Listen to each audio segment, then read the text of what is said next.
ఉచిత IVF IUI consultation, ఉచిత ultrasound scan. 49 అంటే సంతానం, 49 అంటే సంతోషం. టాలీవుడ్లో సినిమాల రిలీజ్ డేట్ సంబంధించి ఇంతకుముందు ఎప్పుడూ లేని విధంగా ఈ మధ్య కాలంలో పెద్ద హీరోల నుంచి చిన్న హీరోల వరకు పోస్ట్ పోన్ అవుతున్నాయి, ప్రీపోన్ అవుతున్నాయి, కన్ఫ్యూజ్ అవుతున్నాయి, క్లారిటీ లేకుండా పోతున్నాయి. ఆ కారణంగా ఈ సమ్మర్లో అసలు పెద్ద సినిమాలు ఏమైనా ఉన్నాయా లేదా అనే ఒక డౌట్ కూడా ఆడియన్స్లో క్రియేట్ అయింది. నిజమే, లాస్ట్ సమ్మర్లో కూడా చాలా పెద్ద హీరోల సినిమాలు ఏమంటూ పెద్దగా కనిపించలేదు మనకు. వచ్చిన సినిమాలు కూడా కమర్షియల్గా పెద్దగా వర్కౌట్ కూడా కాలేదనేది వాస్తవం. ఈ సమ్మర్లో ఎన్టీఆర్ దేవరా 1 ఏప్రిల్ 5న విడుదలవుతుందని చెప్పేసి అనుకున్నప్పటికీ కూడా ఆ సినిమా అక్టోబర్ 10కి పోస్ట్ పోన్ అయింది.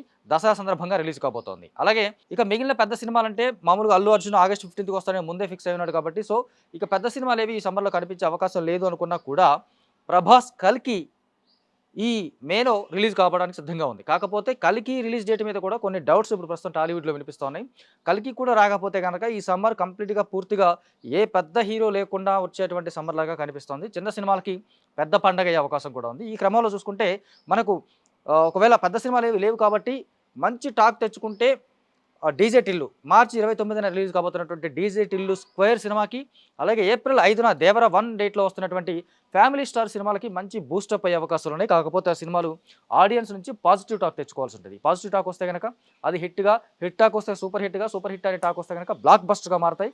అలాగే సమ్మర్లో చాలా వరకు థియేటర్స్కి సంబంధించి ఆడియన్స్ లేదా యూత్ వీళ్ళంతా హాలిడేస్లో కొంచెం ఉంటారు కాబట్టి ఖచ్చితంగా మంచి టాక్ వస్తే కనుక ఈ 2 సినిమాలకు బిగ్గెస్ట్ ప్లస్ అయ్యే అవకాశం ఈ సమ్మర్ మనకి వేస్తుంది. అట్లాగే చాలా గ్యాప్ తర్వాత కల్కి ఒకవేళ ఇన్ కేసు రిలీజ్ అయితే కనుక చాలా గ్యాప్ తర్వాత నెక్స్ట్ మంత్లో రిలీజ్ అవుతుంది కాబట్టి ఆ చెప్పిన టైంకి కల్కి రిలీజ్ అయితే ఖచ్చితంగా ప్రభాస్ సినిమా చాలా రికార్డ్స్ క్రియేట్ చేయడం, చాలా రికార్డ్స్ వాషౌట్ చేయడం అనేది జరుగుతుందని చెప్పి అనుకోవచ్చు. సో పెద్ద సినిమాలు లేని సమ్మర్ అనేది కొంతకాలంగా చూస్తూ ఉన్నాం. అదే చూసుకుంటే మనకి పెద్ద హీరోలు సమ్మర్ని టార్గెట్ చేసుకొని రాకపోవడం అనేది కొంత నిరాశ కలిగిస్తున్నప్పటికీ వాళ్ళు వచ్చినప్పుడే సీజన్ పెద్దగా మారడం అనేది ఒక కొత్త ట్రెండ్ కూడా రీసెంట్గా మనకి ప్రభాస్ సలార్ మనకి ఇంతకుముందు లేనటువంటి క్రిస్టమస్ సీజన్లో రావడం, బ్లాక్ బస్టర్ కావడం, అట్లా చూసుకున్నప్పుడు అంటే స్టార్ హీరోలు వచ్చినప్పుడే పెద్ద సీజన్ అవుతుంది.